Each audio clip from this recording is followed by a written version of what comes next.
So off I go to the med center, where I find myself about a week later pacing around one of those small changing rooms in that damn paper gown, and I'm so shit scared and nervous, and it's hospital cold in there, that I start to think, how are they going to extract my genitals from my chest cavity to perform this exam in the first place?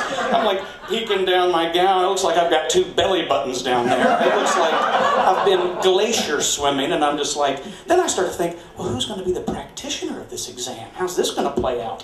When a beautiful girl about 2 years older than me, wearing a white lab coat, enters the room. She's holding 2 small white hand towels, and she introduces herself and says, now Brian, what I'm going to need you to do is fold this first towel and spread your legs and place it underneath your scrotum, and then close your legs, and with this second towel you can lay your penis flat on your belly and then cover it with the second towel, and just your scrotum will be exposed. So and I'm picturing this like I'm like it's the inversion of an apple in a hog's mouth at a roast. It's an Edwardian banquet. And she says, you know, I'll be back in a few minutes, I'll leave you to do that. And she leaves the room, and I start to think, oh, this isn't going to work. I've got like a goddamn acorn on a stack of dimes down here. It's like the tip of my penis is rubbing against that paper gown, and it's abrasive, and I'm just like, this belly towel is never going to work, sweetheart. This thing's going to just it's going to spring up at you like a mushroom-headed jack-in-the-box, and this is going to be horrible for both of us. So I start to try to, you know, you got to relax, man. This girl's cute, and this is a terrible showing. Yeah, fear of dying in cancer will never outweigh penis vanity, evidently. Even in a terrible situation, still concerned about that. So I think, you gotta think sexy thoughts, man. You gotta relax. And I start to do that, but the girl's gone for like 15 minutes, which is entirely too long for my 22-year-old self to think sexy thoughts, and I accidentally achieve a full raging erection. Now I'm horrified that she's gonna come back in, find me in this state, and immediately call the hospital police, and I'm gonna get carted the fuck out of there. So unfortunately I scare myself back down into somewhat of a normal state.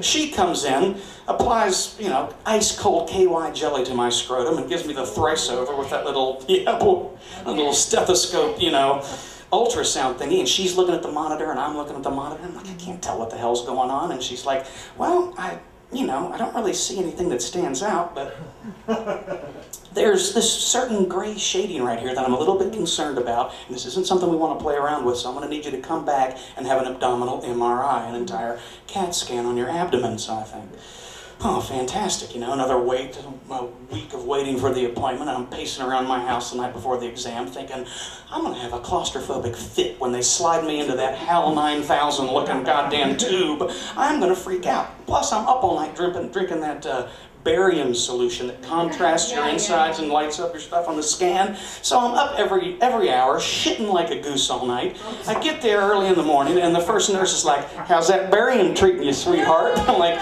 well, pardon my French, ma'am, but I'm shitting like a goose. It's working on you then. It's supposed to paint your whole insides.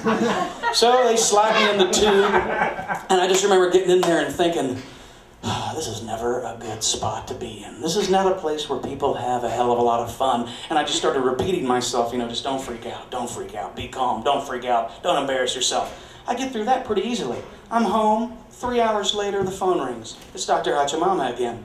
Brian, I've got your test results here, and I need to ask you a question. Yeah, Doc? Have you ever had a kidney removed? No, Doc, not that I'm aware of. I'm trying to, you know, picture myself waking up in a bathtub in Bolivia full of ice, scars I don't understand.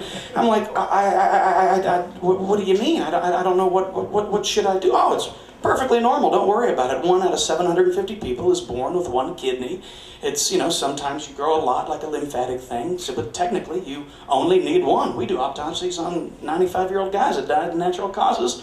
And find out they lived their whole life perfectly happy, 1 kidney, never even knew about it. But I'm still kind of stunned and shocked. I just, you know, I feel somehow deficient, and I'm kind of trying not to panic, and I say, but how does this pertain to me now that I know, Doc? I mean, how do I have to change my life in ways that truly pertain to me? Can I not drink? Can I not take Advil? What are the things that I have to do? Be nice to your sister. Yeah, that was it. Thousands of dollars of tests, 3 weeks of relentless worry and grueling exams, and I found out that I was not dying, but that I was a bit of a medical anomaly. And, and I love the fact that I took away from this whole thing, the 2 pieces of medical advice that truly helped me and touched me were wear briefs and be nice to your sister.